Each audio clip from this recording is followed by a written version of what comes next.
ಇಂಧನ ಸಚಿವರ ವಿಶೇಷ ಕರ್ತವ್ಯಾಧಿಕಾರಿಗೆ ಲೋಕ ಶಾಕ್. ಲೋಕಾಯುಕ್ತ ಬಲೆಗೆ ಬಿದ್ದ ಸಚಿವರ ವಿಶೇಷ ಕರ್ತವ್ಯಾಧಿಕಾರಿ ಲಂಚ ಸ್ವೀಕರಿಸೋ ವೇಳೆ ಬಲೆಗೆ ಬಿದ್ದಂತ ಅಧಿಕಾರಿ ಇಂಧನ ಸಚಿವ ಕೆಜೆ ಜಾರ್ಜ್ ಅವರ ವಿಶೇಷ ಕರ್ತವ್ಯ ಅಧಿಕಾರಿ ಲಾಕ್ ಆಗಿದ್ದಾರೆ.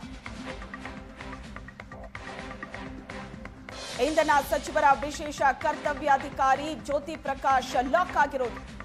ಕೆಪಿಟಿಸಿಎಲ್ ಎಸಿಯು ಆಗಿರೋ ಜ್ಯೋತಿ ಪ್ರಕಾಶ್ ಲೋಕಾಯುಕ್ತ ಬಲೆಗೆ ಬಿದ್ದಿದ್ದಾರೆ.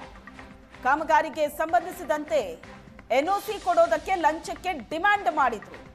1 ಲಕ್ಷ ರೂಪಾಯಿ ಬೇಡಿಕೆ ಇಟ್ಟಿದ್ದಂತಹ ಅಧಿಕಾರಿ ಜ್ಯೋತಿ ಪ್ರಕಾಶ್ ನೆನೆ ಅಡ್ವಾನ್ಸ್ ಪಡಿತಾ ಇದ್ದ ವೇಳೆ ಲೋಕಾಯುಕ್ತ ದಾಳಿ ನಡೆಸಿದೆ. ಜ್ಯೋತಿ ಪ್ರಕಾಶ್ ಹಾಗೂ ಆತನ ಕಾರು ಚಾಲಕ ನವೀನ್ ಬಂಧನ ಆಗಿದೆ. ಆರೋಪಿಗಳನ್ನ ಬಂಧಿಸಿ ತನಿಖೆಯನ್ನ ಲೋಕಾಯುಕ್ತ ಮುಂದುವರೆಸಿದೆ. ಇಂಧನ ಸಚಿವ ಕೆಜೆ ಜಾರ್ಜ್ ವಿಶೇಷ ಕರ್ತವ್ಯಾಧಿಕಾರಿ ಲೋಕಾಯುಕ್ತ ಬಲೆಗೆ ಬಿದ್ದಿದ್ದಾರೆ. ಲಂಚ ಸ್ವೀಕರಿಸೋ ವೇಳೆ ಲೋಕಾಯುಕ್ತ ದಾಳಿ ನಡೆಸಿದೆ. ಇಂಧನ ಸಚಿವರ ವಿಶೇಷ ಕರ್ತವ್ಯಾಧಿಕಾರಿ ಜ್ಯೋತಿ ಪ್ರಕಾಶ್ ಲೋಕಾಯುಕ್ತ ಬಲೆಗೆ ಬಿದ್ದಿದ್ದಾರೆ. ಕಾಮಗಾರಿಗೆ ಸಂಬಂಧಪಟ್ಟಂತೆ ಎನ್ಒಸಿ ಕೊಡೋದಕ್ಕೆ ಅಂತ ಲಂಚಕ್ಕೋಸ್ಕರ ಡಿಮ್ಯಾಂಡ್ ಇಟ್ಟಿದ್ರಂತೆ.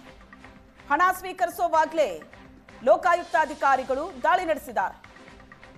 ವಿಶೇಷ ಕರ್ತವ್ಯಾಧಿಕಾರಿ ಜ್ಯೋತಿ ಪ್ರಕಾಶ್ ಲೋಕಾಯುಕ್ತ ಬಲೆಗೆ ಬಿದ್ದಿದ್ದಾರೆ.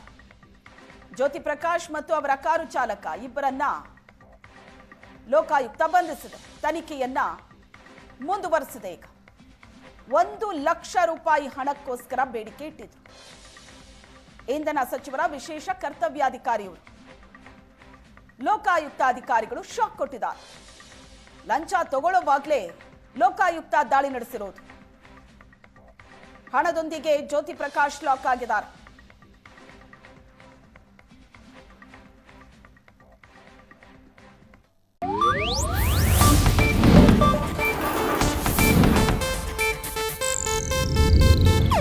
ಇದು ಏಷ್ಯಾನೆಟ್ ನ್ಯೂಸ್ ನೆಟ್ವರ್ಕ್ ಪ್ರಸ್ತುತಿ.